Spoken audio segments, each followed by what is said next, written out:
Assalamualaikum warahmatullahi wabarakatuh. Selamat datang kepada seluruh tamu undangan dalam acara Merdeka Belajar episode kelima, Guru Penggerak. Guru Penggerak merupakan program yang berfokus pada dampak hasil belajar murid melalui pengembangan kepemimpinan guru. Nah, sebelum kita memulai acara pada siang hari ini, mari kita saksikan bersama video rekap dari Merdeka Belajar episode ke-1 sampai ke-4. Kementerian Pendidikan dan Kebudayaan terus melakukan terobosan kebijakan Merdeka Belajar untuk memajukan pendidikan Indonesia. Dimulai dari Merdeka Belajar, sebuah permulaan dan bukti nyata dari semangat kita bersama untuk terus memajukan pendidikan di Indonesia. Baik, itulah tadi perjalanan Merdeka Belajar yang telah berjalan selama ini. Dan pada siang hari ini telah hadir pula bersama kita Menteri Pendidikan dan Kebudayaan Republik Indonesia yang terhormat Mas Menteri Nadiem Anwar Makarim. Selamat siang Mas Nadiem. Selamat siang, apa kabar? Baik, apa kabar, alhamdulillah. Mas Menteri apa kabar hari ini? Baik, alhamdulillah, sehat. Oke, alhamdulillah. Ya, telah hadir juga bersama kita Direktur Jenderal Guru dan Tenaga Kependidikan yang terhormat Bapak Iwan Syahril. Selamat siang Pak Iwan. Selamat siang, Mbak Srit, apa kabar? Alhamdulillah baik Pak. Pak Iwan apa kabar? Sehat? Alhamdulillah sehat. Syukur alhamdulillah ya. Dan juga saya ingin mengucapkan selamat datang kepada seluruh tamu undangan, para gubernur, wali kota, bupati, kepala dinas pendidikan provinsi, kota dan kabupaten, kemudian juga asosiasi dan organisasi profesi guru, serta seluruh tamu undangan. Nah, sebelum kita memulai acara pada siang hari ini, saya ingin menginformasikan kepada seluruh tamu undangan bahwa nanti akan ada sesi tanya jawab dengan Mas Menteri Nadiem Anwar Makarim dan juga Bapak Iwan Syahril. Para tamu undangan dapat mengirimkan pertanyaan melalui Slido di www.slido.com/merdekabelajar5 atau seperti yang tertera di layar. Ya, baik Bapak Ibu sekalian, selanjutnya saya ingin mengundang Bapak Iwan Syahril selaku Dirjen Guru dan Tenaga Kependidikan, Kementerian Pendidikan dan Kebudayaan untuk berkenan memberikan sambutan. Kepada yang terhormat Bapak Iwan Syahril, kami persilakan. Terima kasih. Assalamualaikum warahmatullahi wabarakatuh. Salam sejahtera buat kita semua. Om Shalom, Om Swastiastu, Budaya, salam kebajikan. Yang saya hormati Menteri Pendidikan dan Kebudayaan, Mas Menteri Nadiem Makarim, rekan-rekan Eselon 1, Eselon 2, dan seluruh keluarga besar Kementerian Pendidikan dan Kebudayaan, para kepala daerah, Bapak Ibu Gubernur, Wali Kota, Bupati, Kepala Dinas Seluruh Indonesia, Kepala Lembaga Kepala Pusat, UPT Kemendikbud, teman-teman dari organisasi guru, guru kepala sekolah, praktisi, akademisi penggiat pendidikan yang tidak bisa disebutkan satu dan teman-teman. Sungguh berbahagia rasanya, alhamdulillah akhirnya kita ada di titik ini. Program Guru Penggerak yang sudah lama kita canangkan, insya Allah ini akan dilakukan oleh Mas Menteri Nadiem Makarim. Ini merupakan jawaban dari apa yang Kemendikbud bisa lakukan dalam konteks terkait dengan guru. Saya ucapkan terima kasih yang sebesar-besarnya semakin telah bekerja luar biasa tanpa lelah untuk mempersiapkan program ini dengan sebaik-baiknya dan sehormat-hormatnya.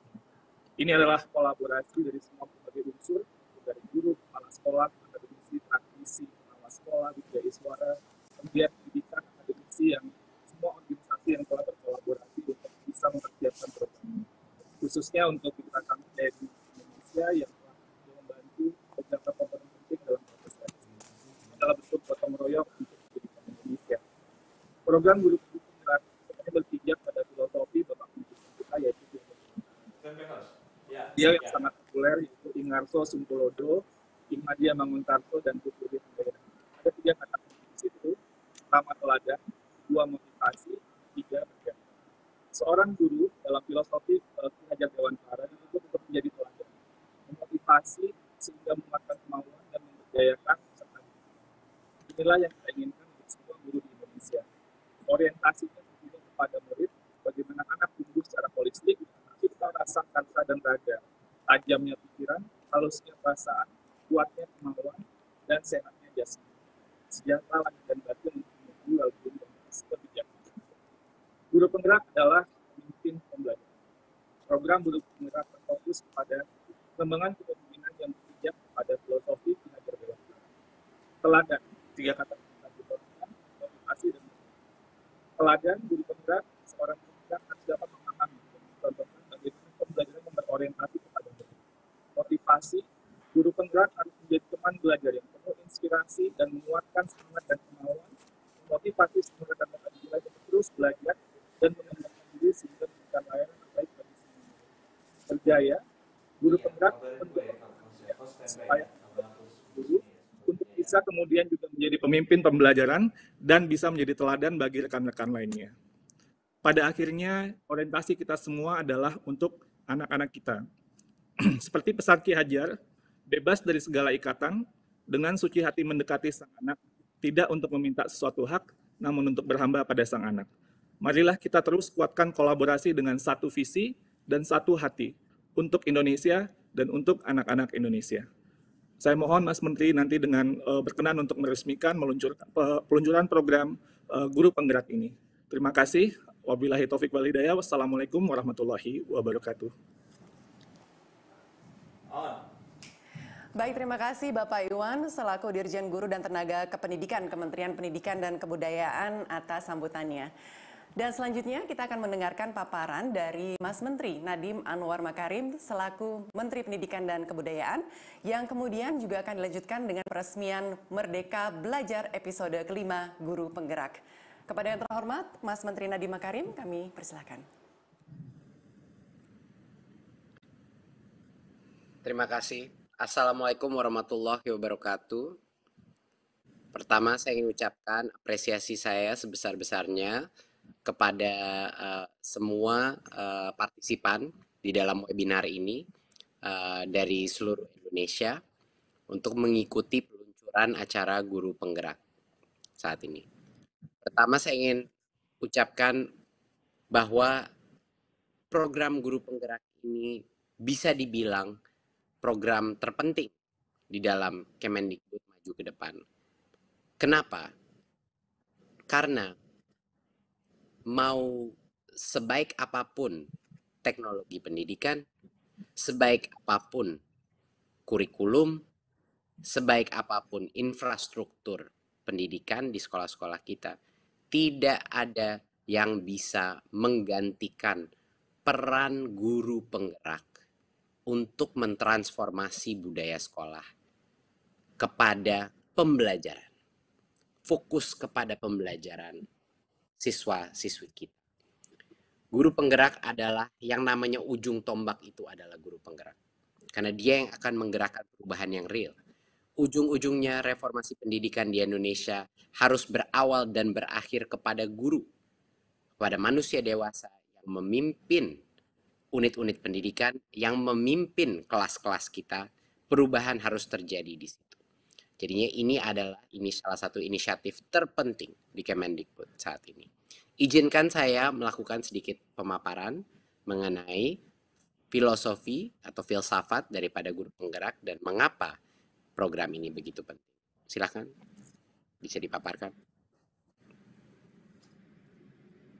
Ya, sekedar untuk mengingat lagi bahwa ini adalah episode kelima daripada Merdeka Belajar.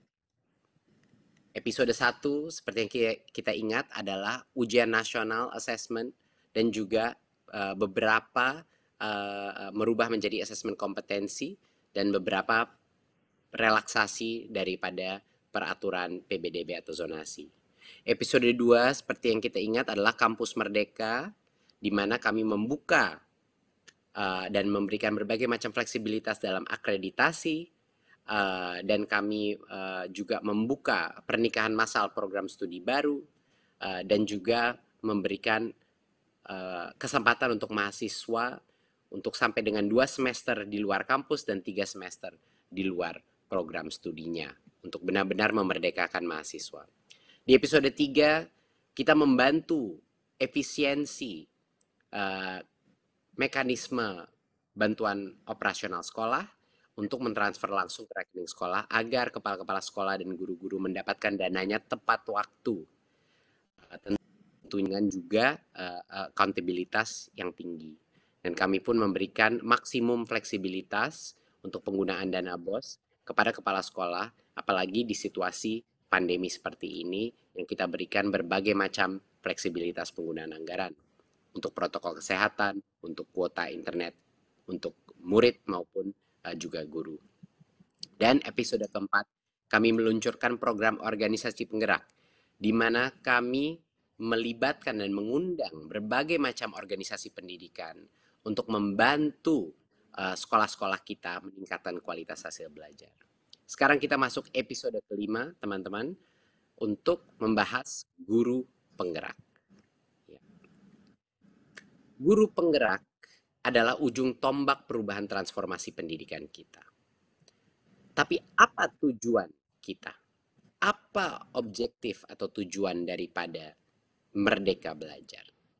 Disinilah kami ada yang namanya profil pelajar Pancasila, di mana kita mengidentifikasi 6 profil utama apa manusia masa depan Indonesia yang ingin kita bentuk. Punya profil seperti apa? Yang pertama adalah beriman, bertakwa, dan berakhlak mulia. Disinilah moralitas, integritas, spiritualisme ada di komponen ini. Ya. Kedua adalah kreativitas. Kreativitas adalah kemampuan berkarya, kemampuan untuk menemukan jalan-jalan yang tidak konvensional, beradaptif terhadap perubahan, dan juga berinovasi, selalu senantiasa berinovasi. Kita ingin anak-anak kita bergotong royong, kemampuan kompetensi berkolaborasi dan bekerja sama sebagai suatu tim akan menjadi kompetensi yang terpenting di dunia kerja masa depan kita. Keempat, berkebinekaan global. Mempunyai rasa hormat terhadap perbedaan, mencintai keberagaman nasional kita, mempunyai spirit nasionalisme yang tinggi, dan saling mencintai sesama etnisitas, sesama agama, merasa spirit kesatuan itu terjadi. Dan yang kelima adalah kemampuan bernalar kritis, kemampuan memecahkan permasalahan, kemampuan berpikir secara kritis, kemampuan memproses informasi secara kritis, dan juga kemampuan berpikir secara terstruktur dan kuantitatif. Inilah namanya bernalar kritis. Dan yang keenam adalah kemandirian. Kemampuan siswa-siswi kita secara independen, secara mandiri, mencari ilmunya sendiri. Secara mandiri, proaktif melaksanakan kegiatan bekerjanya maupun belajarnya. Dan punya pemikiran yang mandiri sehingga tidak mudah tergoyah, tidak mudah tidak mudah mempercayai informasi atau dibawa dalam grup-grup lain, tapi punya pemikiran yang merdeka dan mandiri. Jadi 6 profil pelajar Pancasila ini adalah objektif atau tujuan utama capaian Merdeka Belajar, dan guru penggerak pun harus memiliki karakteristik 6 profil pelajar Pancasila ini. Bagaimana kita ingin merubah generasi berikutnya tanpa guru-guru penggerak di berbagai macam daerah mempunyai dan menghayati karakteristik profil pelajar Pancasila seperti ini. Jadinya ini adalah menjadi tujuan utama kita dan tujuannya program guru penggerak. Berikut. Guru penggerak ini sebenarnya suatu program pelatihan, program identifikasi dan pelatihan dan pembibitan calon pemimpin-pemimpin pendidikan di masa depan. Adalah agen-agen perubahan yang di masa depan akan menjadi calon-calon kepala sekolah, calon-calon pengawas sekolah, dan calon-calon pelatih program pelatihan guru. Program guru penggerak ini bukan hanya program identifikasi dan rekrutmen, tapi juga program pelatihan, pembinaan, dan juga untuk membesarkan dampak daripada guru-guru penggerak. Yang saya yakin ada guru-guru penggerak di masing-masing daerah, di masing-masing sekolah.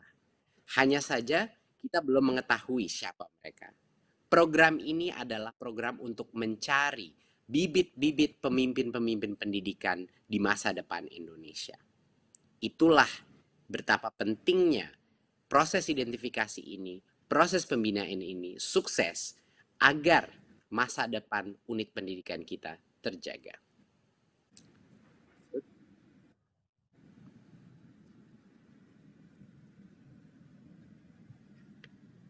Apakah guru penggerak itu hanya guru yang baik saja, guru yang jago mengajar? Tentunya tidak.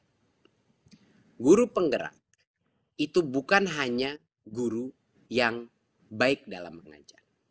Ya, jadi saya di sini ingin menjelaskan bahwa perbedaan apa guru baik dan guru penggerak. Ya.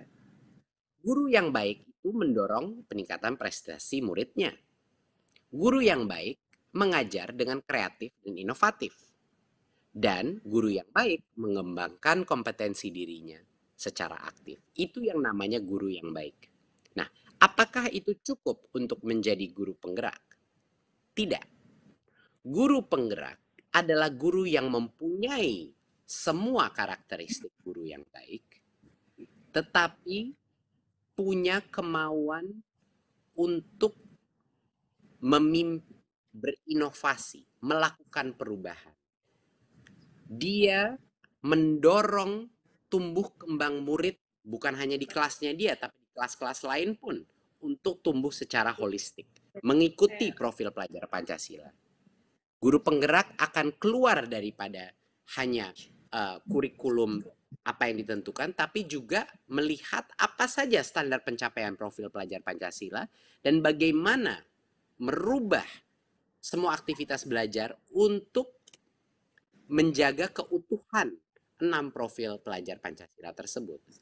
Guru penggerak akan termotivasi untuk menjadi coach atau mentor bagi guru-guru lain di dalam sekolahnya, bahkan di luar sekolahnya. Dan mereka menjadi teladan dan agen perubahan di dalam ekosistem pendidikan. Jadi guru yang baik itu berkinerja hanya dalam kelas. Tapi guru penggerak harus punya dampak lain. Dampak kepada guru-guru yang lain. Dampak kepada sekolah dia. Dan jadi suatu lilin, obor perubahan di masing-masing unit pendidikan dia. Bahkan di luar unit pendidikan dia. Berikut. Nah, apa yang akan kita lakukan dengan guru penggerak, program guru penggerak ini? Pertama, kita akan melakukan proses rekrutmen dengan suatu proses yang sangat intens, suatu proses di mana kami akan memberikan kesempatan terbesar guru-guru terbaik, baik guru PNS maupun juga guru honorer untuk bisa menjadi apply, ya, memasukkan aplikasi mereka untuk menjadi guru penggerak. Lalu akan ada programnya, ya. Bayangkan kalau untuk guru baru namanya program PPG. Guru penggerak pun punya programnya untuk melatih potensi kepemimpinan mereka, melatih potensi mentorship mereka, kemampuan mereka untuk membantu guru-guru lain, kemampuan mereka untuk melakukan perubahan di dalam masing-masing institusi pendidikan mereka. Jadinya ada programnya, ada sekolahnya, ya. Dan yang lulus baru menjadi guru penggerak. Pada saat mereka lulus, Kemendikbud beserta akan komit bekerja sama dengan semua pemerintah daerah, semua kepala dinas, untuk memastikan bahwa guru-guru penggerak ini akan bisa berdampak besar di dalam lingkungan sekolahnya, dan juga menjadi bibit-bibit yang akhirnya menjadi kepala sekolah penggerak, pengawas penggerak, dan juga pelatih guru-guru penggerak ke depannya. Jadi ini adalah komitmen Kemendikbud bahwa jalur karir kepemimpinan untuk menjadi kepala sekolah, pengawas, dan pelatih guru itu akan kami prioritaskan dari grup guru penggerak ini. Dan kami akan berkolaborasi dan bekerja sama dengan semua kepala dinas dan Pemda untuk memastikan ini terjadi.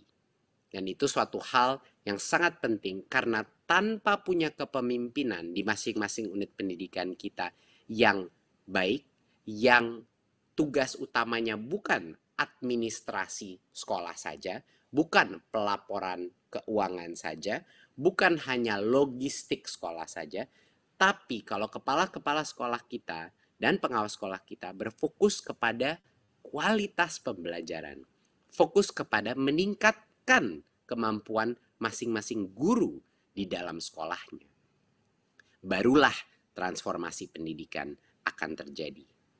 Kepemimpinan adalah segala-galanya di masing-masing unit pendidikan kita. Berikut. Untuk bagian ini saya persilahkan Dirjen GTK, Mas Iwan, silakan untuk melanjutkan. Terima kasih. Terima kasih Mas Menteri. Proses tadi sudah dibicarakan oleh Mas Menteri bahwa kepemimpinannya sangat penting artinya buat transformasi pendidikan kita.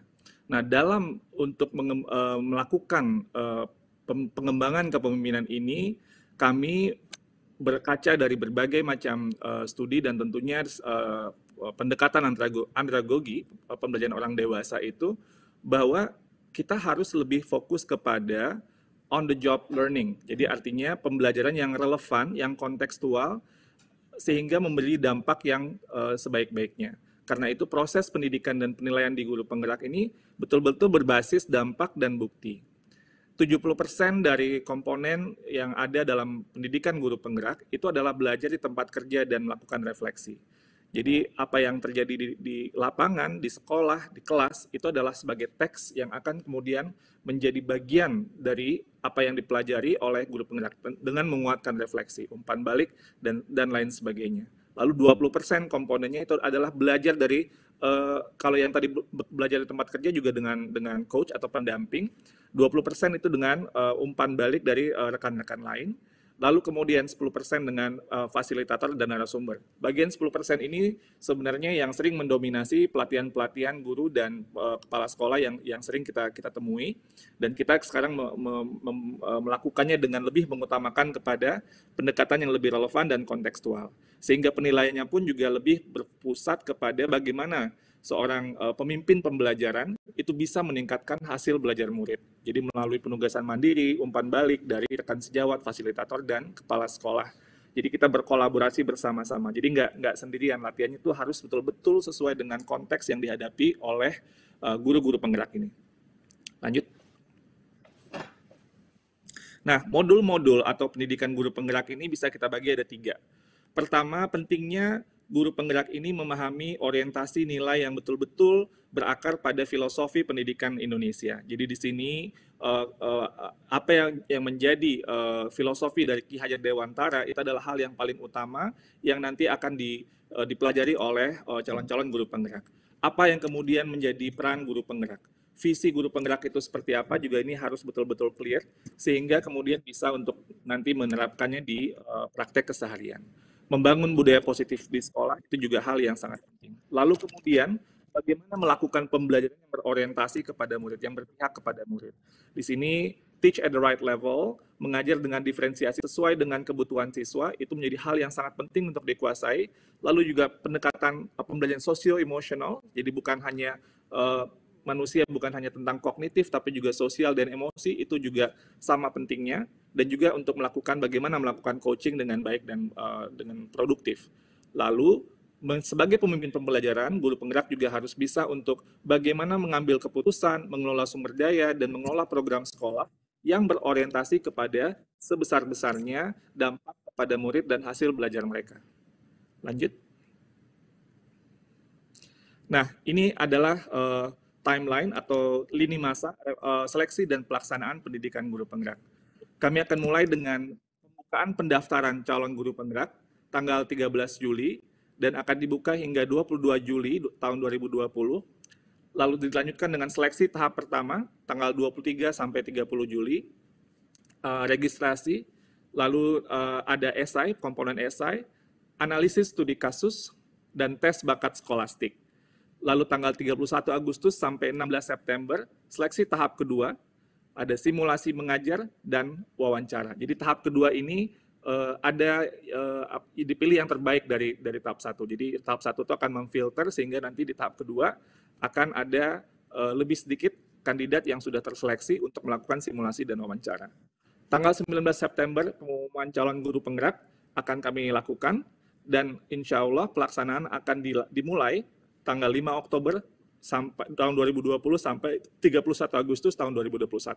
Jadi ini timelinenya cukup panjang karena memang yang kami inginkan adalah betul-betul pengembangan kepemimpinan ini seperti halnya pembelajaran itu memang perlu waktu yang cukup panjang, tapi pembinaan yang betul-betul terfokus, dan dalam hal ini kita ingin betul-betul fokusnya orientasi kepada murid sebesar-besarnya kepada hasil belajar murid. Lanjut. Nah, pada angkatan pertama ini kami akan melakukan pilot. Jadi kita akan melakukan start small dulu, pelan-pelan. Jadi nggak mau kita tergesa-gesa. Namun pada hal ini kita tetap ada keterwakilan Indonesia bagian barat, bagian tengah, dan bagian timur. Lalu kemudian daerah yang dipilih juga kita sedapat mungkin untuk tidak daerah yang ada dinamika pilkada. Dan pada angkatan pertama ini dengan kondisi COVID pada saat ini, kita harus melakukan pelatihan dengan online yang jauh lebih banyak. Jadi karena itu daerah 3T pada tahap pertama ini itu tidak bisa diikutkan dulu karena pertimbangan pelatihan yang akan lebih banyak menggunakan metode daring. Tapi nanti kami akan melakukan di angkatan-angkatan berikutnya.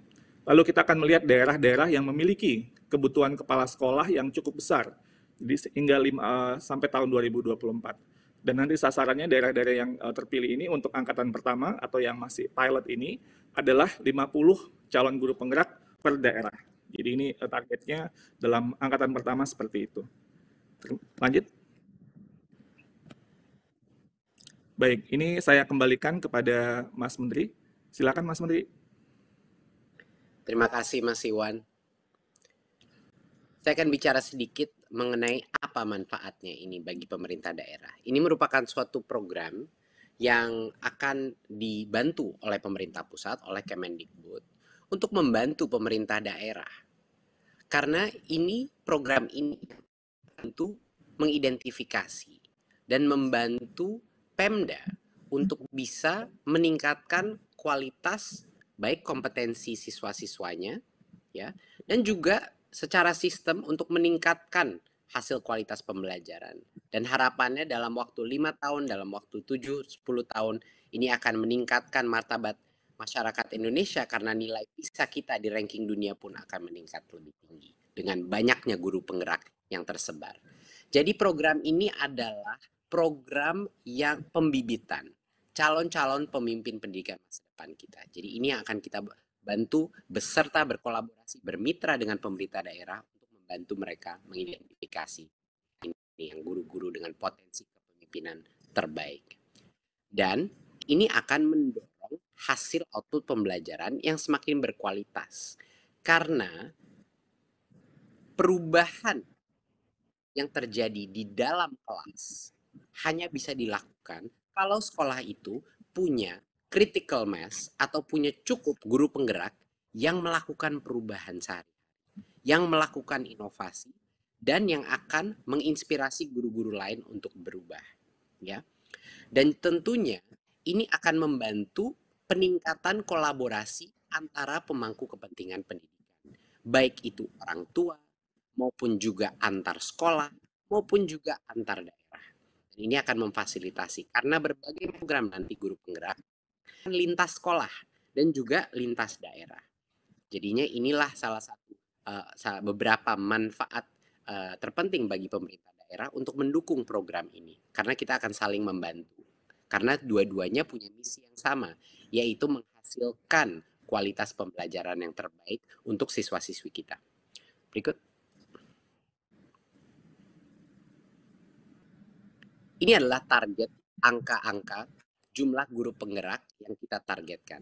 Harapan kita pun bisa lebih besar lagi dari ini, tapi ini adalah target awal kita sampai sekarang, sampai dengan 2024 ya, 2024-2025. Dan seperti yang kita akan lihat, walaupun awalnya target kita adalah untuk kualitas, kedepannya pada saat proses kita sudah lebih mapan, pada saat proses identifikasi, interview, dan program pelatihan kita juga menjadi lebih kuat, kami akan mengakselerasi jumlah guru penggerak yang bisa diidentifikasi, dilatih, dan diluluskan menjadi guru penggerak.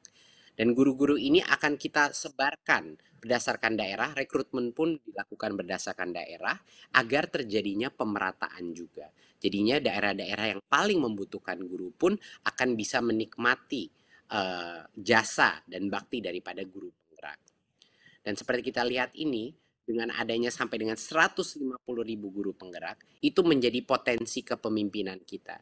Jadi harapannya dukungan dari berbagai macam pemerintah daerah dan kepala dinas untuk memastikan sebanyak mungkin dari guru penggerak ini menempati posisi-posisi kepemimpinan, yaitu kepala sekolah, pengawas, dan juga pelatih program PPG, dan lain-lain. Berikut.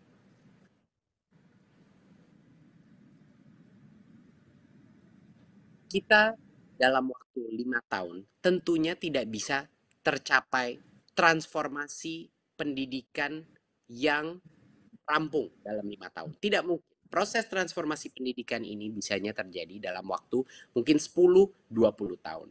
Tapi apa yang bisa kita capai dalam waktu 5 tahun ini adalah yang namanya titik kritis atau tipping point, di mana lebih dari 20% daripada kepala sekolah kita datang dari guru penggerak, atau lebih dari 20% daripada guru-guru kita merupakan guru penggerak.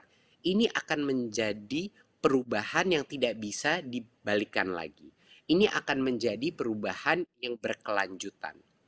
Karena guru-guru penggerak kita, mereka itu menyebarkan, mereka itu adalah obor yang menyebarkan dan menyalakan lilin-lilin perubahan di dalam hati setiap guru-guru lainnya yang berinteraksi dengan mereka. Jadinya untuk satu guru penggerak, ada potensi dia menyalakan lilin perubahan di dalam guru-guru lain di sekitarnya dia. Dan dari sinilah kalau kita sudah sampai 20%, menurut kami ini yang akan menjadikan suatu perubahan eksponensial ke depannya.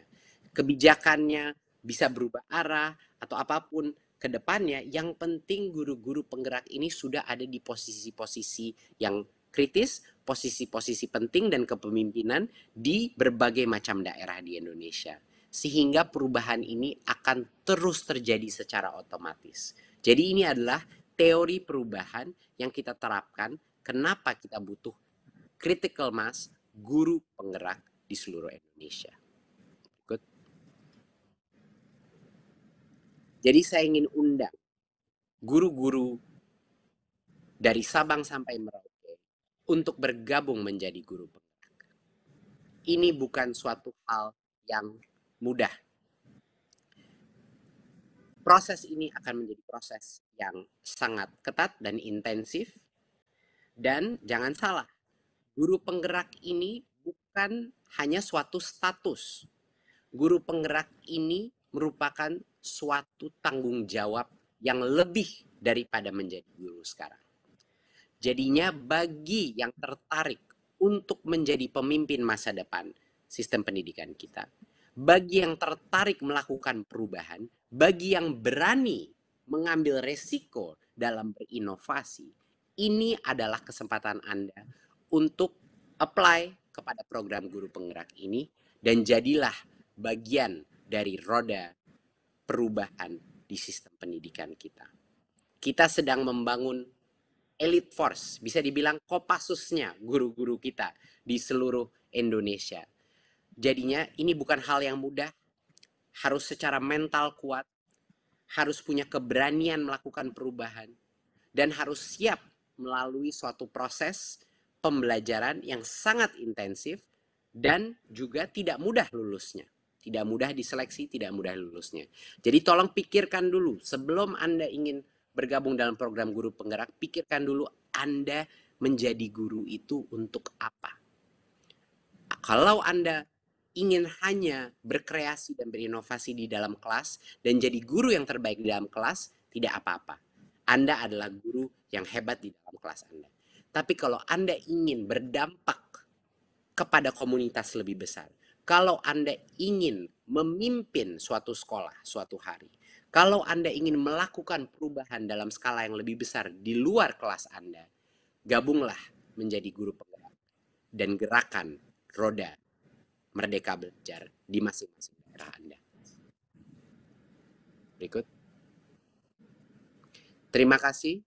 Wassalamualaikum warahmatullahi wabarakatuh.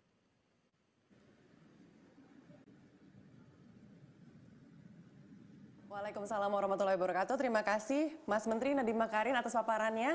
Dan saya ingin mohon kepada Mas Menteri untuk berkenan secara resmi meluncurkan Merdeka Belajar online, Merdeka Belajar episode kelima Guru Penggerak secara online. Silakan Mas Menteri.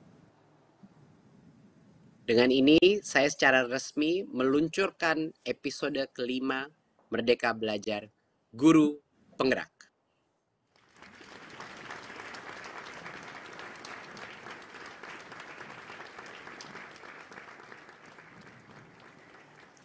Baik, terima kasih Mas Menteri. Kita semua pastinya berharap ya, semoga dengan resminya diluncurkan Merdeka Belajar episode kelima Guru Penggerak ini dapat meningkatkan hasil belajar siswa di Indonesia, kemudian juga semakin banyak calon guru penggerak yang terlibat, dan juga kedepannya program-program yang dijalankan dapat memberikan dampak positif demi kemajuan pendidikan di Indonesia. Baik Bapak Ibu sekalian, sebelum kita melanjutkan ke sesi berikutnya, mari kita saksikan bersama video testimoni guru penggerak yang berikut ini. Ekosistem pendidikan dalam meningkatkan kualitas pembelajaran. Para guru seluruh Indonesia, mari ikuti seleksi program guru penggerak. Ingin pendidikan Indonesia maju, ayo mendaftar menjadi guru penggerak. Ayo teman-teman guru semua, kita ikuti seleksi guru penggerak. Ikutilah seleksi program guru penggerak dengan sebaik-baiknya. Kalau bukan kita, siapa lagi? Kalau bukan sekarang, kapan lagi? Sebagaimana kabar tersebar, berita telah pula beredar. Sudah banyak yang mendengar Kemendikbud punya hajat yang besar. Mari kita sukseskan dengan semangat yang akbar. Guru penggerak, merdeka belajar. Guru penggerak, merdeka belajar. Guru penggerak, merdeka belajar. Guru penggerak, merdeka belajar. Guru penggerak, merdeka belajar. Guru penggerak, merdeka belajar. Guru penggerak, merdeka belajar.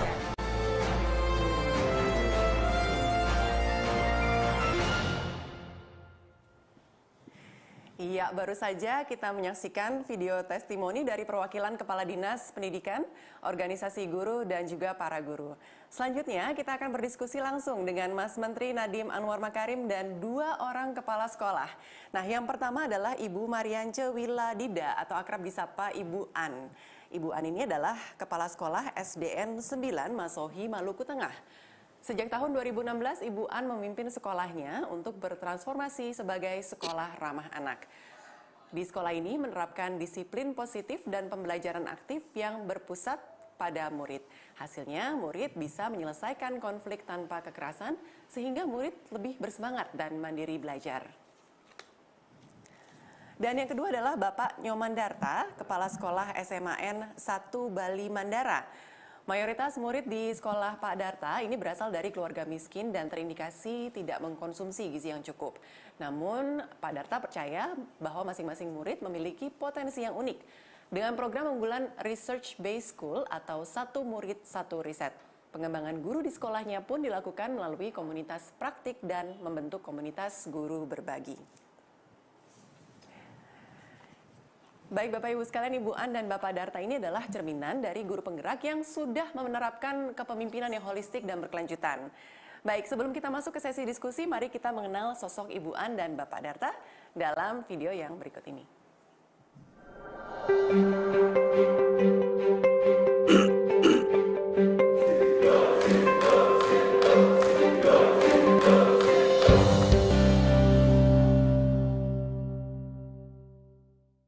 Om Swastiastu, saya Inyoman Darto, Kepala SMA Negeri Bali Mandara. Saya bertugas di sekolah ini sejak sekolah ini berdiri pada tahun 2011 sampai sekarang, jadi sudah hampir 9 tahun. Sekolah ini memang didirikan oleh pemerintah Provinsi Bali khusus untuk menerima peserta didik yang berasal dari keluarga miskin. Untuk itulah maka langkah pertama yang kita lakukan adalah membuat mereka untuk berani bermimpi. Karena selama ini kita yakin mereka belum punya mimpi dan barangkali tidak berani bermimpi, yaitu lewat kegiatan yang namanya The Calling, untuk menulis apa tujuan mereka, apa cita-citanya, dan apa mimpi mereka. Itulah yang mereka kejar selama mereka menjadi murid di SMA Negeri Bali Mandara. Maka langkah kedua yang kita lakukan adalah menghilangkan stresnya itu lewat kegiatan yang namanya Consciousness Based Education, jadi pendidikan berbasis kesadaran, lewat kegiatan meditasi 2 kali sehari. Dengan demikian mereka menjadikan tempat ini sebagai rumahnya yang nyaman karena sudah didasari oleh kesadaran. Dan sekali lagi yang perlu diketahui, kita tidak pernah me-input siswa itu kita lihat dari nilai. Kita hanya melihat dari sisi kemiskinan. Jelas dari sisi IQ itu mereka hampir 85% berada di bawah rata-rata. Ini kita atasi dengan kegiatan namanya foundation, mulai dari dasar-dasar berhitung, perkalian, pembagian, pecahan, dan seterusnya. Jadi tenaga pengajar yang kami butuhkan di sini adalah tenaga pengajar yang didasari oleh ketulusan, keikhlasan, cinta, dan kasih sayang. Oleh karena itulah maka di sini kita ciptakan sebuah sistem di mana seluruh tenaga pengajar itu harus menyadari bahwa setiap peserta didik punya potensi yang unik. Tugas mereka adalah menggali potensi itu, mengembangkan, memfasilitasi. Dengan demikian ada saling pengertian, ada saling kesadaran, yaitu murid melaksanakan kewajibannya dengan baik dan guru memberikan hak-haknya kepada murid. Sehingga akhirnya antara hak dan kewajiban betul-betul seimbang.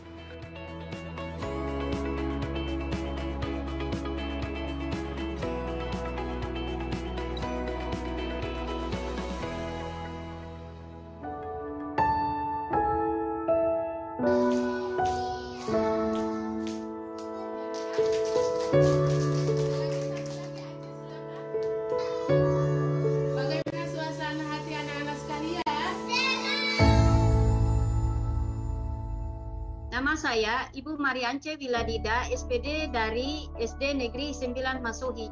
Yang saya lakukan sepanjang ini, bagaimana saya dapat bertransformasi menuju sekolah ramah anak itu, ada beberapa hal yang kami buat. Yang pertama adalah dengan melakukan penguatan pendidikan karakter yang saya bangun pada SD Negeri 9 Masohi itu. Saya sebagai kepala sekolah melakukan segala sesuatu itu dengan contoh. Begitu juga dengan guru memberikan contoh pada siswanya, sehingga di situ tidak ada unsur memerintah, karena sudah membuat satu kesepakatan bahwa ketika saling jumpa, kami semua saling bersapa. Kami menyadari sungguh bahwa dengan sapaan-sapaan itu juga atau sentuhan-sentuhan tertentu juga buat anak itu memberikan penguatan tersendiri bagi guru serta bagi anak didik kami. Nah, dampaknya itu adalah bagaimana kami di dalam proses pembelajaran itu di dalam sekolah itu sendiri saling menghormati dan menghargai satu sama lain. Bangga saya Pak melaksanakan sekolah ramah anak. Mari ketemu semua Bapak Ibu guru kepala sekolah yang ada di Indonesia ini, mari kita sama-sama melaksanakan pembelajaran sekolah ramah anak sehingga kita punya anak-anak murid ini bisa dia punya hak-hak terpenuhi dan juga anak-anak ini dia bisa termotivasi secara baik di dalam meningkatkan mutu pendidikan yang ada pada semua instansi, serta bagaimana menjadi kota layak anak, provinsi yang layak anak, dan negara yang layak dengan anak.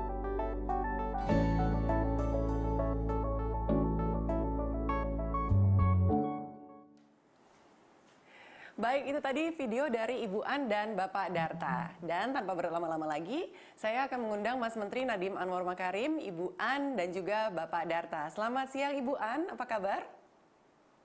Selamat siang Ibu, selamat siang Mas Nadiem.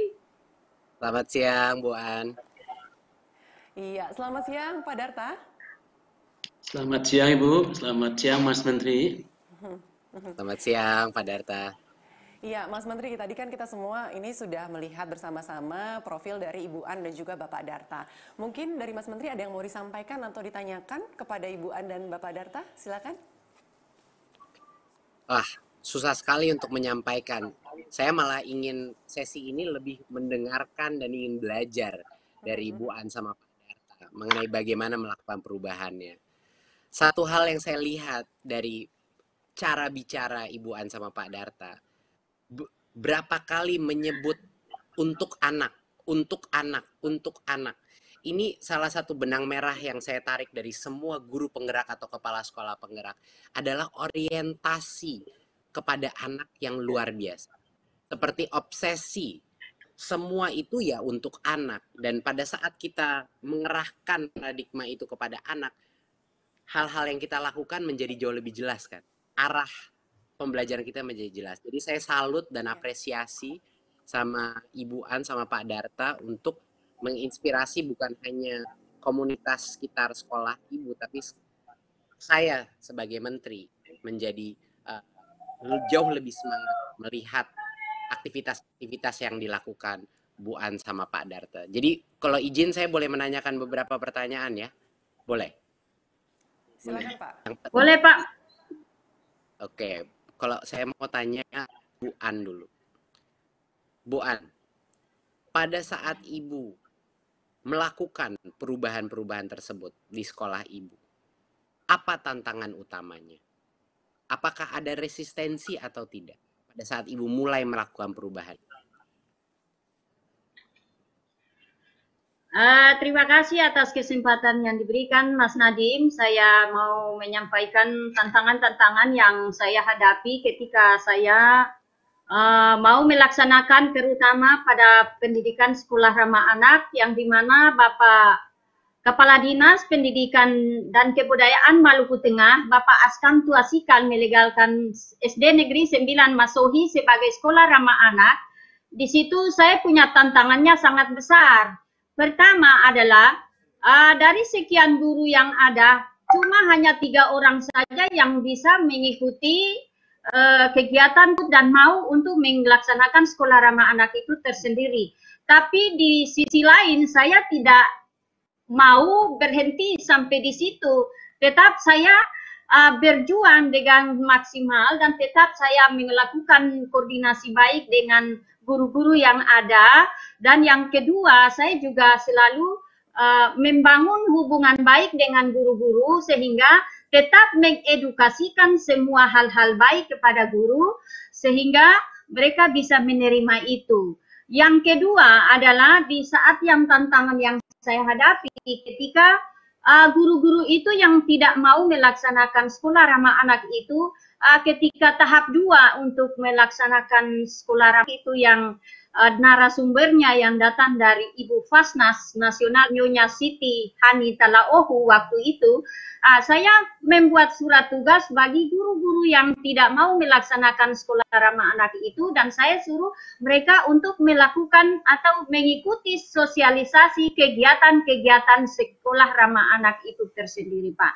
Dan ketika pulang saya bertanya apa saja yang didapatkan pada saat sosialisasi sekolah ramah anak itu. Dan mereka beberapa guru itu yang memang belum merubah, mereka menyampaikan Bu sekolah ramah baik dan luar biasa itu mereka punya menyampaikan perasaan mereka saya. Nah di kesempatan itu saya memanfaatkan waktu yang ada selalu berkoordinasi dengan pihak-pihak lain dengan Kepala Dinas dan Fasnas sehingga saya selalu mendatangkan itu fasilitator atau sumber sehingga tetap saya optimis bisa melaksanakan sekolah ramah anak itu pada SD Negeri 9 Masohi. Yang terakhir adalah di dalam tantangan itu Mas Nadiem, yang terakhir saya tetap optimis bahwa saya berharap dan berniat bahwa ada keajaiban dan mujizat yang terjadi sehingga kita berbicara tentang perubahan itu karakter dan sebagainya itu berpulang pada pribadi kita masing-masing dengan niat yang tulus bahwa kita tetap optimis bahwa sekolah ramah anak itu tetap dilaksanakan. Mereka guru-guru saya mengucapkan terima kasih banyak. Ternyata di dalam sekolah ramah anak mempunyai manfaat sangat besar, Mas Nadiem. Pertama adalah dampak bagi saya sebagai kepala sekolah.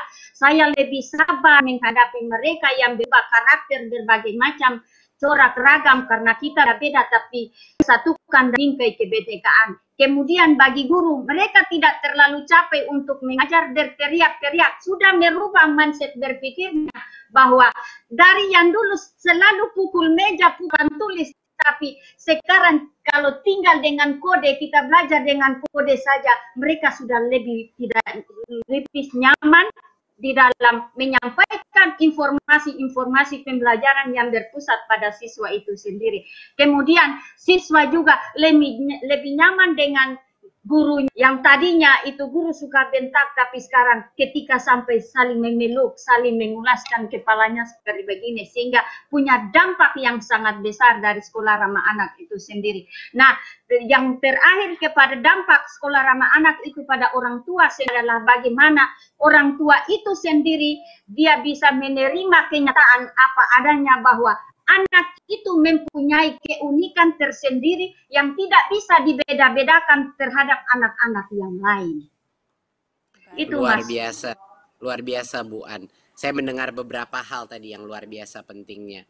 Yang pertama adalah tidak ada yang namanya perubahan tanpa berdarah-darah. Itu pertama. Sangat pasti ada resistensi, pasti ada tantangan. Jadi kalau kita tidak tabah, kalau kita tidak selalu berjuang untuk perubahan itu, berarti itu akan sulit sekali terjadi. Dan yang kedua saya dengar adalah berapa kali Ibu An harus mengulang-ulang sosialisasi lagi. Ayo bantu membujuk guru-guru lain dan lain berulang-ulang kali bahwa repetisi dan komunikasi yang konsisten itu luar biasa pentingnya. Dan yang ketiga adalah poin saya yang saya dengar dari Bu An. Banyak orang tidak menyadari Bu An, koneksi antara sekolah yang menyenangkan bagi murid dan pembelajaran. Banyak orang mengira sekolah yang menyenangkan itu sekolah yang ya udah nggak ada pelajarannya apa-apa, ya senang-senang aja, berarti nggak ada pembelajaran. Seolah-olah itu dua hal yang berbeda.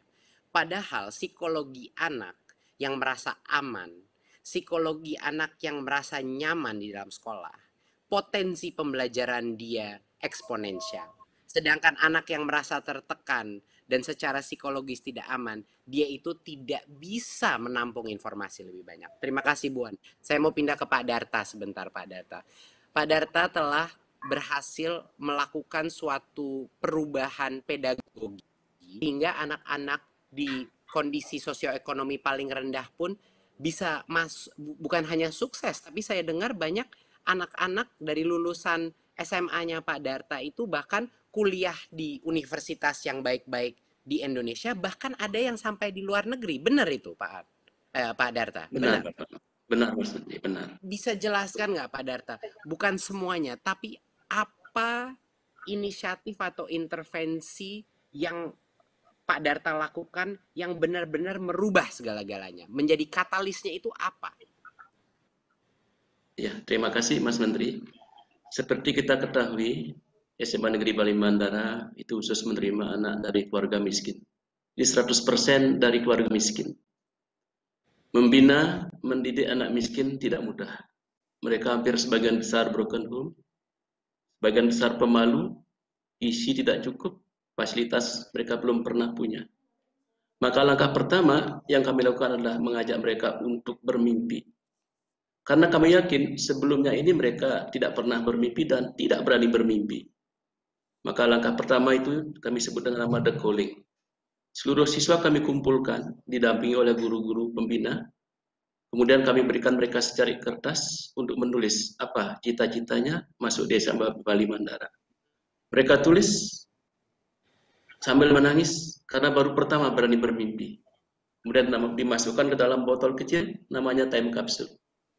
Akhirnya botol itu kami simpan dalam kotak, namanya The Calling Chest. Itulah yang mereka kejar selama 2 tahun, 3 tahun, atau 4 tahun. karena kami menggunakan sistem credit semester, Mas Menteri. Itu mereka selalu ingat cita-cita tujuan kami itu harus kami sukseskan. Setelah itu Pak Mas Menteri, tadi saya katakan mereka punya hambatan. Saya harus betul-betul bisa meyakinkan mereka bahwa hambatannya itu bisa dimusnahkan. Kami berikan seluruh siswa itu selembar triplek. Di triplek itu mereka tulis, saya tidak punya ibu, saya tidak punya bapak, saya tidak punya uang, saya pemalu dan seterusnya. Akhirnya anak itu kami antar ke depan api unggun. Kemudian semua triplek itu dibakar di dalam api unggun. Filosofinya kami tekankan bahwa seluruh hambatan itu telah dimusnahkan secara bersama-sama. Barulah kami ajak mereka membacakan, mendengarkan ikrar api. Ikrar api pertama itu bahwa api di dada setiap siswa itu harus selalu hidup. Meskipun mereka berasal dari keluarga miskin. Mereka harus yakin bahwa kemiskinan itu bukan penghalang untuk meraih sukses. Setelah itu kami ikrarkan yang kedua bahwa api di setiap teman-temannya harus dijaga. Ketika ada yang redup, ada yang menangis, harus segera didekati untuk dihidupkan kembali. Disinilah saya katakan, saya perlu guru yang didasari oleh ketulusan, keikhlasan, cinta dan kasih sayang yang bisa menyentuh hati setiap murid. Karena kalau sudah hatinya kita sentuh, saya yakin mereka akan dengan senang hati untuk ikut pembelajaran di kelas, di luar kelas, atau dimanapun diselenggarakan oleh guru. Mas Menteri yang saya hormati, dari sisi IQ memang anak kami 85% di bawah normal. Malah ada yang sampai 65 ke bawah. Kami tidak putus asa di sana. Kami adakan kegiatan foundation. Jadi kami latih mereka mulai dari perkalian 1 sampai 10, hitung bagi jepit, kemudian pecahan, kemudian berikutnya kami tingkatkan lagi ke yang lebih tinggi. Bahasa Inggris kami ajarkan yang dasar-dasar, kemudian komputer juga kami latih. Riset juga kami latih dasar-dasar, presentasi dan cara presentasi kami latih. Itu semua didasari oleh ketulusan, keikhlasan, dan kasih sayang. Dan yang ketiga kami lakukan Mas Menteri, karena mereka itu semua berasal dari anak stres. Saya harus yakin bisa menghilangkan dan menurunkan stres mereka dengan ada namanya consciousness-based education, pendidikan berbasis kesadaran. Kami ajak mereka 2 kali sehari duduk hening. Pagi hari 15 menit pukul 6 pagi, dan sore hari setelah proses pembelajaran 15 menit lagi. Dan kami telah coba ilmiahkan kerjasama dengan Fakultas Kedokteran Universitas Warmadewa di Bali. Dan ternyata benar kegiatan itu bisa menurunkan stres, bisa meningkatkan daya ingat, bisa meningkatkan toleransi, dan seterusnya. Nah, setelah itu terjadi kami baru masuk ke pembelajaran. Jadi betul-betul 3 bulan di depan nih kami berjuang bagaimana mereka punya mimpi, bagaimana mereka punya dasar, bagaimana stresnya mereka hilang, baru kami masuk ke pembelajaran. Nah, dalam pembelajaran inilah Mas Menteri, kami harus betul-betul bagaimana bisa sadar-sadarnya bahwa mereka bukan makhluk sempurna, bukan anak pintar, tapi mereka anak unik yang harus kita fasilitasi, kembangkan seluruh potensinya, karena saya yakin dan kami yakin di sini bahwa anak-anak itu akan bisa hidup dari potensi yang mereka miliki, asal kita kembangkan dengan baik. Makanya kami ladeni mereka dari pagi, pukul 4.45 pagi, sampai pukul 10 malam. Kami ladeni mereka di sekolah. Nah selanjutnya setelah itu, sampai mencari perguruan tinggi pun kami tetap kontrol, Mas Menteri. Jadi kami carikan akses ke perguruan tinggi, baik di Indonesia maupun di luar negeri. Karena mereka harus mendapatkan 2 hal. Yang pertama itu adalah biaya pendidikan, yang kedua adalah biaya hidup. Itu kami usahakan untuk mencari. Dan syukur akhirnya kami dapatkan itu. Sehingga benar seperti yang Mas Menteri katakan tadi, anak kami itu banyak sekolah di ITB, UI, dan seluruh fakultas maupun universitas terkenal di Indonesia, baik negeri maupun swasta, termasuk juga di Amerika, Australia, India, dan Taiwan, serta Jepang.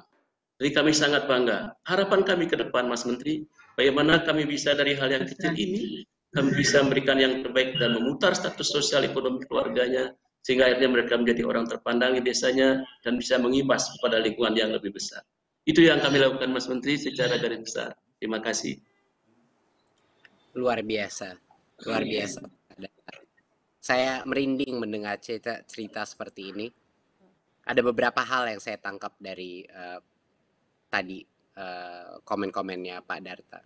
Yang pertama adalah perubahan tidak mungkin bisa terjadi kalau guru maupun pimpinan unit pendidikan tidak percaya potensi daripada setiap anak.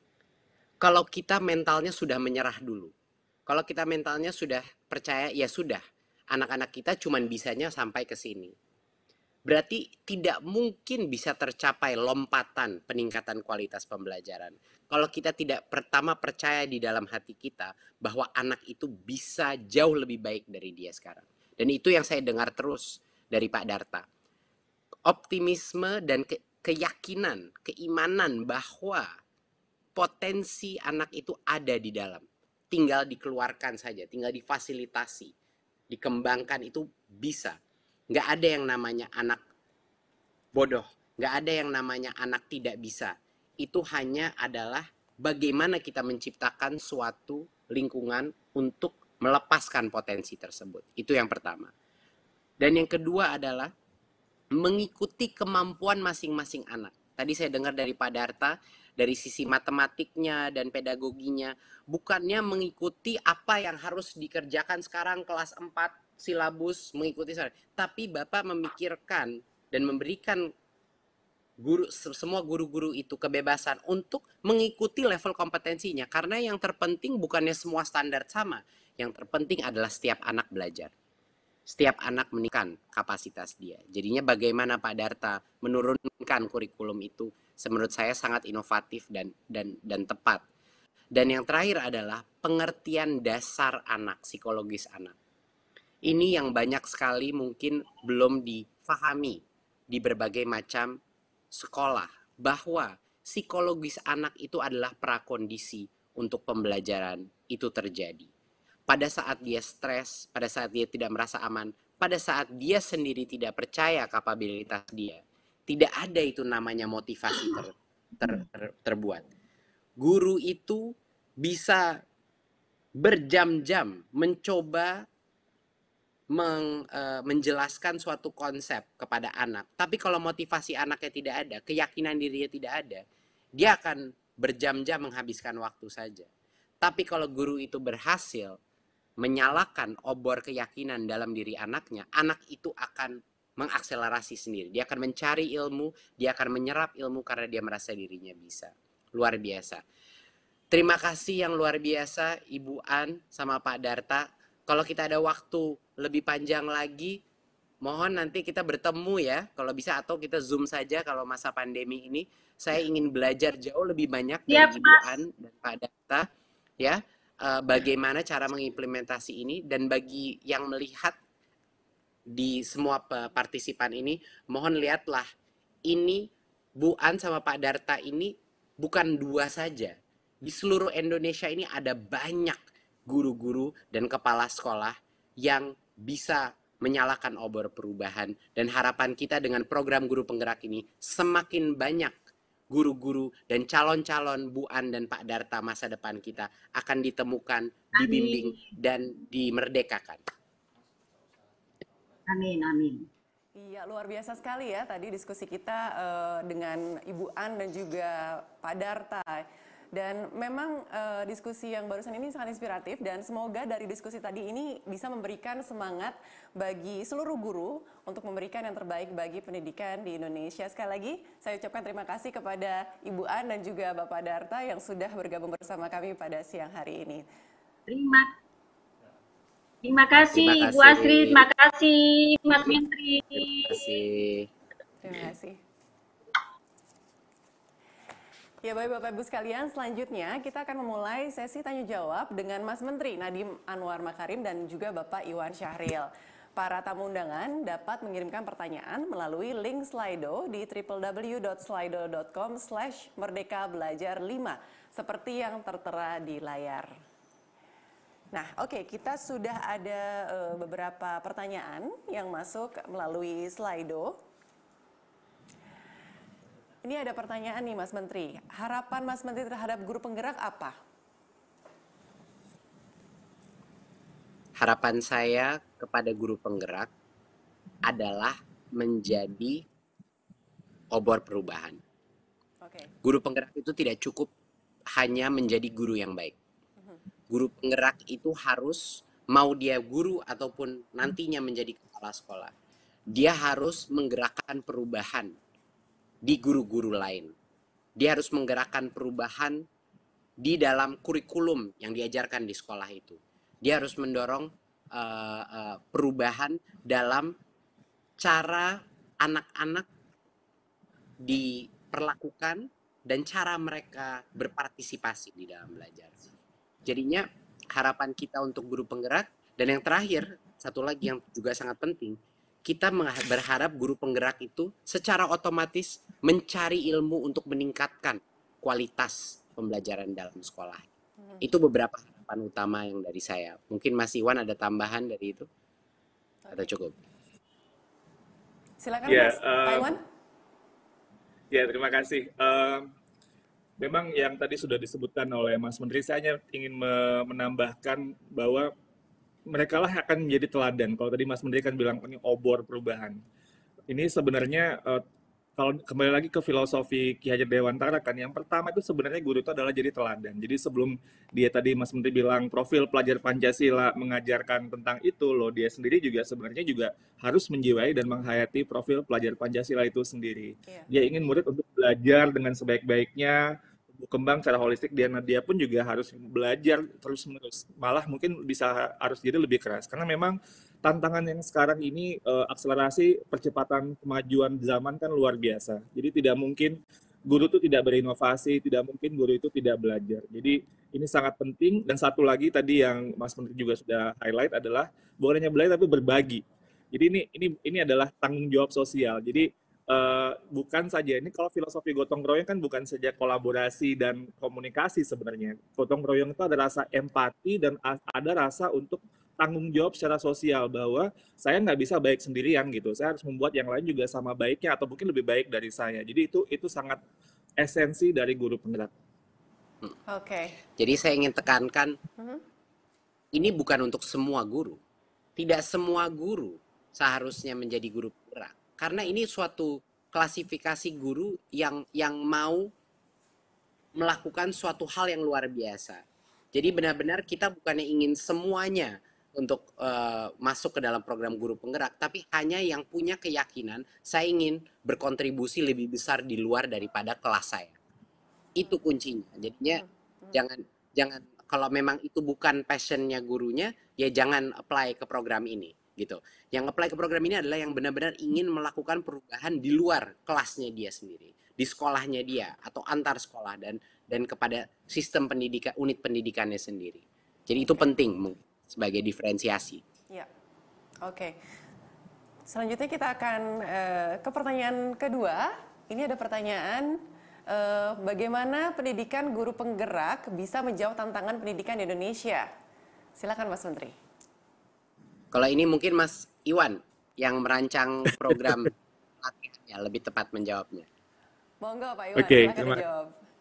Terima kasih Mas Menteri. Tantangan kita sudah tahu kita ya, semuanya ini bertahun-tahun berbagai macam program yang kita sudah hasilkan, tapi hasil belajar murid kita ini belum meningkat juga. Jadi ini merupakan PR terbesar. Dan kenapa kemudian tadi kami menyatakan bahwa guru penggerak itu adalah pemimpin pembelajaran, karena fokusnya memang harus ke hal yang paling krusial, paling kritikal dari permasalahan pendidikan kita pada saat ini, yaitu hasil belajar murid yang masih belum menggembirakan gitu ya. Jadi orientasi guru penggerak itu adalah orientasi bagaimana pembelajaran yang berorientasi kepada murid, sehingga dampak terhadap hasil belajarnya itu bisa meningkat. Dan dia kemudian juga menjadi teladan atau penggerak buat komunitasnya untuk mengajak atau bisa mencontohkan bagaimana itu terjadi dan bisa menjadi mentor buat guru-guru yang lain. Ini penting sekali karena Indonesia ini kan secara sosiokultural kita sangat, pemimpin ini sangat berpengaruh sangat besar sekali. Jadi kalau pemimpinnya itu baik, ekosistem itu bisa langsung keangkat gitu. Tapi selama ini kita kan fokus mungkin guru-gurunya aja. Gurunya kembali ke sekolah, lalu kemudian kepala sekolahnya nggak begitu paham gitu ya, ke pengawasnya nggak begitu paham, ingin belajar aktif, malah dibilang tuh kelasnya kok ribut-ribut gitu. Inginnya kepala sekolahnya muridnya diam, duduk, tenang, terus mencatat dan ujian besok minggu depannya. Udah nggak bisa lagi seperti itu kan. Jadi karena itu ini pemimpin ini sangat penting dan daya ungkitnya akan sangat luar biasa untuk ekosistem sesuai dengan sosiokultural di Indonesia. Kami percaya ini merupakan sebuah bentuk inovasi yang akan bisa berdampak dengan berkelanjutan dan akselerasinya cukup eksponensial. Baik. Banyak ada yang ingin sekali. ditambahkan mungkin Mas Menteri? banyak sekali guru-guru penggerak yang sekarang sudah bergerak. Biasanya guru penggerak itu sudah mulai bergerak dulu, tapi mereka tidak ada pengakuan dari pemerintah pusat, tidak difasilitasi untuk peningkatan kapasitas dia. Mereka tidak dimerdekakan untuk melaksanakan program-program yang mereka inginkan, dan tidak diberikan platform untuk berkolaborasi dan mendapat ilmu dari guru-guru penggerak lainnya. Mereka banyak yang merasa sendirian di lapangan. Nah, itulah program guru penggerak ini bukan hanya program pelatihan pelulusan, tapi juga platform untuk mereka merasa bahwa mereka itu tidak sendiri, didukung oleh pemerintah, dan didukung oleh peer-peer guru penggerak lainnya yang sedang melakukan perubahan lainnya di sekitarnya. Jadi itu yang terpenting. Jadi bagi guru-guru penggerak di luar sana, Anda tidak sendiri. Ada banyak seperti Anda. Dan ini yang akan kita satukan menjadi satu grup yang akan menjadi calon-calon pemimpin masa depan unit pendidikan kita.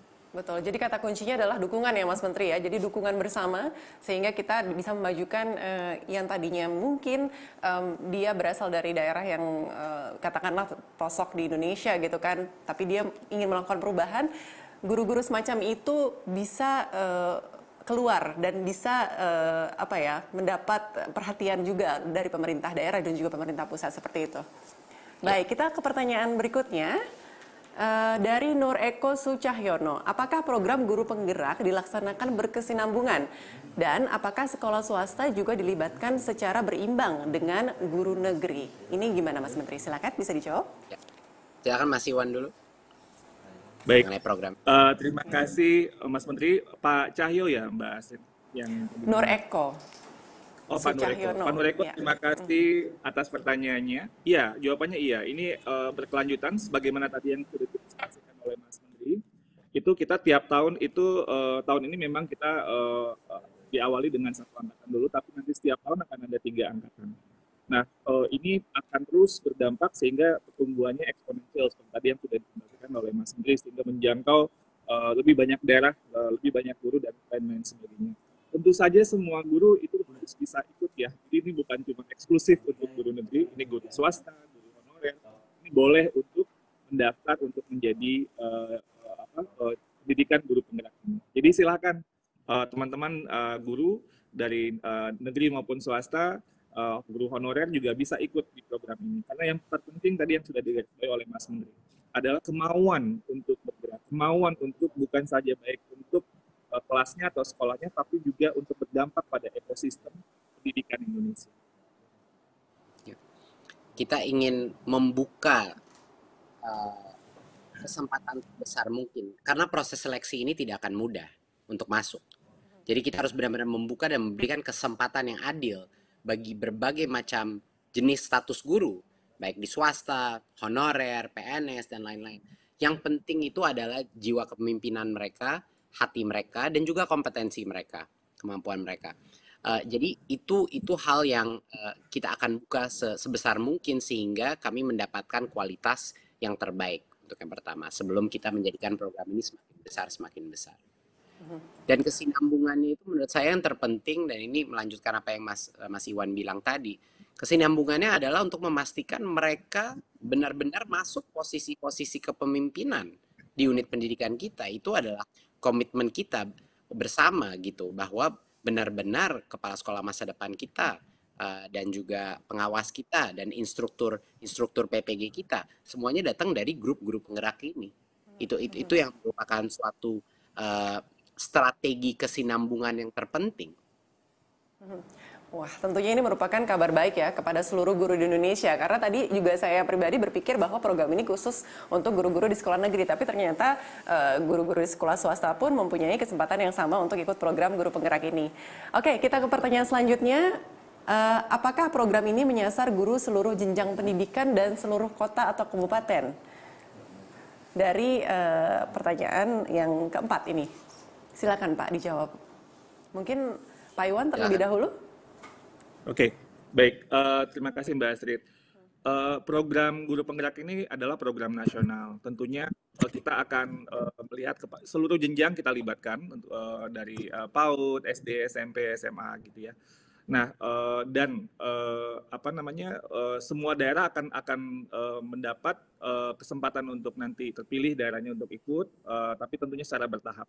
Seperti tadi kami ingin fokus karena ini berpusat pada proses, melihat dampak dan direfleksi secara berkelanjutan sehingga kami juga bisa lebih yakin nanti untuk ekspansi secara lebih besar. Tentunya yang paling penting di sini adalah nanti yang akan menjadi pendamping guru penggerak itu sendiri. Nah ini kan memang akhirnya nanti angkatan-angkatan awal itu yang akan menjadi coach buat angkatan-angkatan berikutnya. Jadi itu yang kami pastikan itu ada gitu. Jadi tidak bisa kita langsung membuka semuanya semuanya ikut karena memang kita harus betul-betul jaga kualitasnya dan ini penting sekali. Kualitas itu penting sekali untuk dijaga kalau tidak nanti dampak yang kita harapkan itu tidak bisa terjadi dengan baik. Tapi seperti tadi yang digambarkan kita mulainya pelan-pelan dulu tapi nanti itu ada masanya dia naik dengan cepat sekali. Jadi ada big picture-nya Mbak Astrid. Oke, tadi targetnya berapa untuk pilot ini yang untuk yang pertama program guru penggerak ini? Pilot yang pertama ini 2.800 peserta. 2.800 peserta dari Sabang sampai Merauke ya, seluruh Indonesia terbuka kesempatannya. Ya, nanti ada daerah-daerah yang kami pilih seperti ada kriteria-kriteria awal tadi yang misalnya kebutuhan kepala sekolahnya paling besar. Lalu pada tahap pertama ini karena situasi COVID dan lebih banyak daring untuk menjamin keterlanjutannya ya non 3T lebih diutamakan dulu. Lalu kemudian daerah yang pada masa ini belum tidak melaksanakan pilkada karena dinamika politik daerah juga itu juga jadi pertimbangan kami. Mungkin, ya, jadi betul-betul fokus sehingga awal ini inkubasinya betul-betul sebaik mungkin. Kalau boleh diberikan gambaran Pak untuk program pelatihan guru penggerak ini seperti apa sih Pak modul-modulnya? Mungkin gambaran umum saja kira-kira jadi nanti ada bayangan gitu loh guru-guru penggerak kalau ketika dilibatkan di dalam ini apa saja yang akan mereka dapatkan? Ya, modul-modulnya seperti tadi yang sudah kita sampaikan juga ya. Jadi lebih banyak itu kita lebih berfokusnya kepada mentoring atau coaching. Dan lebih banyak pada konteks yang apa yang dialami oleh guru-guru di lapangan gitu ya. Jadi mereka sebenarnya tidak berhenti mengajar, mereka tetap mengajar. Justru konteks mengajarnya mereka dan sekolah mereka itulah yang akan menjadi teks yang akan menjadi bagian dari program pengembangan guru penggerak. Jadi nanti ada proyek yang mereka lakukan fokus kepada bagaimana misalnya dengan kondisi sekolah mereka itu bisa mereka memimpin sebuah inisiatif untuk meningkatkan hasil belajar murid dan kemudian menggerakkan guru-guru yang lain. Jadi itu bagian dari coaching yang akan dilakukan oleh pendamping guru penggerak. Okay. Jadi pendekatannya lebih reflektif berbasis data lalu kemudian menganalisis data untuk bagaimana peningkatan secara berkelanjutan. Jadi betul-betul relevan ya. Jadi kontekstual. Jadi nggak biasanya itu kan workshop misalnya di ruangan yang bagus gitu, kemudian nanti kembali ke sekolah, kembali lagi workshop lagi gitu ya. Nah kami lebih fokusnya lebih langsung di sekolah karena memang orang adult learning, gitu andragogi kan kalau kita belajar di perusahaan pun atau di organisasi manapun kan inginnya langsung dibimbing langsung di tempat kerja kita kan gimana sih melakukan pekerjaan ini gitu. Jadi nggak ruangan atau tempat yang asing, kita nggak diasingkan dari konteks yang sebenarnya. Jadi itu penting sekali supaya dampaknya berkelanjutan. Apalagi kita fokusnya ke murid kan. Jadi kalau kita nggak di sekolah tuh kadang-kadang sense-nya itu agak kurang sensitif gitu. Jadi lebih bagus ada di sekolah tuh lebih tajam orientasi kepada anak. Jadi itu yang betul-betul. Ya. Baik Pak Iwan, terima kasih. Nah ini ada pertanyaan selanjutnya nih Mas Menteri dan juga Pak Iwan. Apa kaitannya guru penggerak dengan program organisasi penggerak? Silakan. Mungkin Pak Iwan atau Mas Menteri akan menjawab pertanyaan ini. Kaitan guru penggerak dengan program organisasi penggerak. Oke. Ya. Program organisasi penggerak sebenarnya juga, jadi kalau gini, kita ujung-ujungnya itu kan adalah murid, dan muridnya belajarnya kan di sekolah. Nah, program organisasi penggerak sebenarnya juga bagian dari bagaimana kita mengintervensi langsung terjadi peningkatan kualitas hasil belajar murid yang ada di sekolah gitu. Tapi intervensinya dengan strateginya berbeda nih. Kalau guru penggerak itu kita fokusnya ke kepemimpinan, pembelajaran. Tapi kalau organisasi penggerak itu adalah gotong royong, komunitas pendidikan yang sudah banyak melakukan kegiatan-kegiatan yang inisiatif yang berbasis bukti, apakah dalam program literasi, numeracy, dan karakter, yang kemudian berdampak pada peningkatan apakah kualitas gurunya, kepala sekolahnya, dan muridnya. Nah, itu kita memberdayakan komunitas nih yang punya program yang udah lama keren-keren, yang selama ini mungkin bergerak sendiri-sendiri dan terisolasi. Nah, dengan adanya program organisasi penggerak, itu kita lebih fokuskan pada apa yang menjadi target utama kita bersama-sama, yaitu adalah sekarang ini literacy, numeracy, dan karakter yang sudah kita luncurkan di Merdeka Belajar 1. Nah, ini yang menjadi gerakan komunitas untuk itu. Nah, kalau guru penggerak ini nanti juga lebih pada fokus ke kepemimpinan pembelajaran. Pada akhirnya itu nanti akan terjadi sinergi sih, Mbak Astrid. Artinya dari program organisasi penggerak itu akan muncul guru-guru penggerak yang akan kemudian bisa menjadi agen perubahan di ekosistem yang ada di daerahnya masing-masing. Jadi kita lakukan beberapa strategi diferensiasi lagi supaya betul-betul masalah yang tadi hasil belajar murid kita betul-betul bisa kita hadapi dengan sebaik-baiknya. Iya. Mungkin Mas Indra ada yang tambahkan? Silakan. Iya, satu konsep yang kemarin juga kita presentasikan adalah konsep sekolah penggerak. Oke. Konsep sekolah penggerak. Sekolah yang melatih sekolah-sekolah lainnya, ya, jadi sekolah pelatihan. Nah, ini juga ada hubungannya dengan kaitannya dengan guru penggerak, karena guru-guru yang kita identifikasi sebagai guru penggerak, bagaimana sekolah itu bisa menjadi sekolah penggerak tanpa ada critical mass atau jumlah yang signifikan di dalam sekolah itu guru penggerak. Jadi itu merupakan suatu koneksi. Bagaimana kita mengidentifikasi sekolah-sekolah penggerak yang potensial adalah di mana ada banyak guru penggeraknya gitu, ada cukup lah guru penggeraknya di dalam sekolah itu. Jadinya itu menjadi suatu koneksi antara program sekolah penggerak dan guru penggerak juga. Tapi guru penggerak ini harus banyak sekali yang kita temukan gitu. Dan sekolah penggerak mungkin nggak sebanyak guru penggerak, tapi harus ada jumlah yang signifikan guru penggeraknya untuk kita memilih sekolah penggerak tersebut. Jadi sekolah penggerak ini sebagai model gitu ya Pak ya?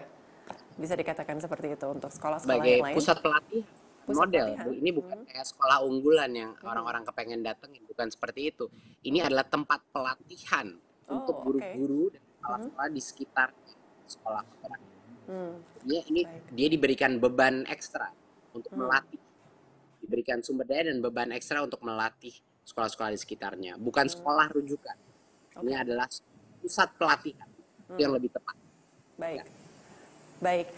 Ini ada pertanyaan lagi yang masuk melalui Slido.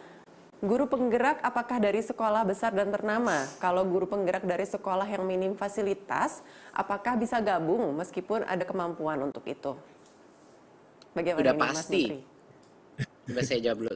Sudah pasti guru penggerak itu bukan masalah dia sekolah besar atau sekolah mewah atau dia punya fasilitas yang baik. Guru penggerak seperti yang kita lihat dari contoh-contoh sama Pak Darta, mereka tadi tidak memiliki fasilitas awalnya, tidak memiliki fasilitas yang memadai, tidak memiliki murid-murid dan siswa-siswi dengan tingkat sosioekonomi tinggi. Mereka komunitas yang miskin, ya, sekolah di komunitas yang miskin dengan sumber daya yang belum tentu memadai, tapi mereka adalah guru dan kepala sekolah penggerak, gitu. Jadinya sebenarnya ini lebih berbasis kompetensi, lebih berbasis passion, lebih berbasis daya kemampuan kepemimpinan. Bukan masalah mereka datang dari sekolah besar atau tidak. Jadi kami akan dalam proses seleksi itu yang nanti Mas Iwan akan laksanakan dan dioperasionalkan, itu seleksi prosesnya akan sangat objektif dan bukannya melihat fasilitas daripada sekolah dia, tapi melihat individunya seperti apa. Oke, baik. Mungkin dari Pak Iwan ada yang ingin ditambahkan, Pak? Ya, saya rasa Mas Menteri udah menjelaskan poin-poin pentingnya. Jadi jangan khawatir teman-teman guru, ini bukan program yang harus gurunya harus berasal dari sekolah yang fasilitasnya paling hebat gitu ya. Justru ini mungkin seperti Pak Darta, Bu An tadi, itu yang kita lihat adalah kemauan untuk terus belajar, kompetensi tentunya itu penting, tapi kemauan untuk terus belajar, terus hati tadi itu ya, yang betul-betul menurut kami itu orientasi nilai itu sangat penting untuk guru, apalagi guru penggerak. Jadi itu adalah hal yang bisa nanti membawa banyak perubahan kepada ekosistem pendidikan kita. Jadi ini guru-guru penggerak ini dari mana saja. Jadi jangan merasa seperti yang tadi diceritakan oleh Pak Darta gitu ya. Kalau kita dari kalangan yang ekonomi miskin, kadang-kadang tidak berani bermimpi gitu ya. Kadang-kadang merasa tidak percaya diri gitu. Enggak, gitu guru kan? Di mana saja silakan daftar. Kami tunggu ya. Oke, terima kasih Pak Iwan. Saya masih menunggu pertanyaan selanjutnya dari Slido. Oke, ada pertanyaan. Apa sajakah program-program yang dilakukan oleh guru penggerak? Ini pertanyaan. Silakan, Pak Iwan, dijawab. Saya langsung jawab aja ya. Program-program yang dilakukan guru penggerak. Oke, jadi yang pertama tentunya kita adakan pendidikan guru penggerak dulu. Ini yang tadi yang baru kita luncurkan. Ini akan dilakukan selama 9 bulan. Jadi ada modul yang berfokus kepada nilai, jadi filosofi, paradigma gitu ya. Lalu kemudian ada yang fokus kepada bagaimana melakukan pembelajaran yang berorientasi kepada murid, teach at the right level, melakukan diferensiasi sesuai kebutuhan siswa. Lalu dimensinya bukan hanya kognitif tapi juga sosial, emosional, melakukan coaching, dan kemudian pengembangan kepemimpinan. Jadi bagaimana memanfaatkan sumber daya, bagaimana mengelola program, bagaimana mengambil keputusan yang betul-betul fokus kepada orientasinya kepada murid. Jadi ini bagian yang penting dalam pengembangan kepemimpinan guru penggerak. Nah, lalu tentunya ini ada assessment, lalu proyek-proyek yang kita lakukan, penugasan mandiri dan lain sebagainya, dan didampingi dengan pendamping-pendamping yang juga sudah kita seleksi yang betul-betul memahami bagaimana menjadi seorang guru penggerak. Jadi dia memang menerapkan pembelajaran yang betul-betul berfokus kepada murid dan menjadi pemimpin komunitasnya untuk bergerak. Jadi dia akan mendampingi calon-calon guru penggerak. Nah, nantinya ke depannya tentunya kita harapkan guru-guru penggerak ini menggerakkan ekosistem yang ada, bukan saja di sekolahnya tapi juga di sekitarnya. Ini yang akan menjadi menurut kami nanti akan berdampak secara sistemik di seluruh pelosok Indonesia. Jadi program-program ini kami akan dorong mereka untuk juga seperti Mas Menteri tadi tekankan untuk menjadi pemimpin pendidikan kita. Karena ini penting sekali, sangat strategis kalau mereka ada di posisi yang bisa mengambil keputusan, mengelola sumber daya yang terbaik buat anak-anak Indonesia. Apakah jadi kepala sekolah, apakah jadi pengawas, itu harapannya kami ke depan. Bahkan mungkin jadi kepala dinas juga ya, Mas Menteri, kalau seandainya ini nanti bahkan ke kementerian. Jadi ini unlimited sebenarnya, apa potensi yang bisa nanti pemimpin masa depan untuk pendidikan kita ini. Mungkin Mas Menteri ada yang mau ditambahkan selanjutnya tentang program-program dari guru penggerak ini? Enggak, saya rasa cukup dari Mas Iwan.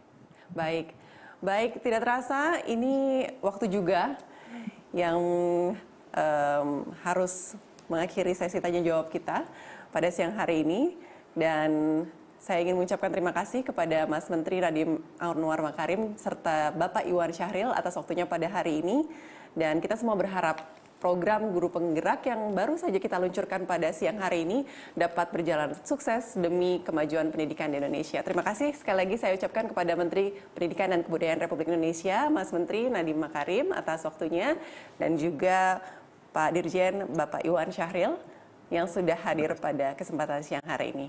Kami persilakan untuk Mas Menteri dan juga Pak Iwan untuk meninggalkan acara dan melanjutkan agenda selanjutnya.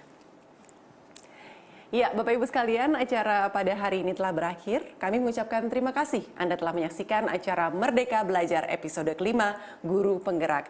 Dan kami mengajak Bapak dan Ibu guru untuk mendaftarkan diri sebagai calon guru penggerak mulai tanggal 13 Juli melalui laman sekolah.penggerak.kemdikbud.go.id/guru-penggerak.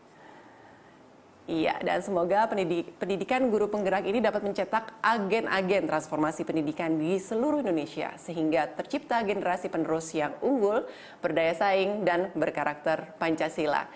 Sekali lagi saya ucapkan terima kasih atas perhatian Bapak Ibu sekalian. Saya Astri Megatari, pamit undur diri. Wassalamualaikum warahmatullahi wabarakatuh.